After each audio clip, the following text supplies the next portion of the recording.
तो मेन बात यह है कि डर वार समाप्त करना चाहिए। डर डर नहीं, डर कुछ नहीं चीज है। डर है, देखिए क्या हुआ कि एक आदमी था और वो चट्टान पे चढ़ रहा था और वहां से स्लिप कर गया और पीछे देखता है तो गड्ढा है। अब उसकी जान हवा हो गई। अंधेरा भी हो रहा था, जंगल था। अब वो कहा कि हम गए, तब भी पकड़े रखा।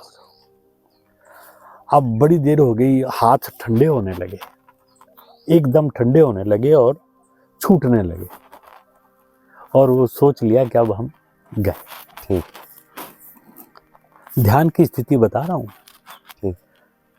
उसके बाद वो हाथ छूट गया जी, उसका हाथ छूट गया और नीचे आके खड़ा हो गया।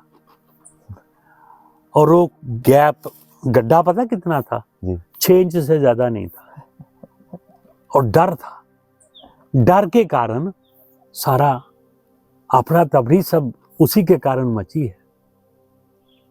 ठीक। वो डर समाप्त हो गया तो वो आनंद आ जाएगा आपको एकदम।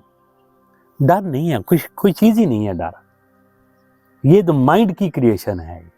ठीक, हाँ, अदरवाइज इट्स नथिंग।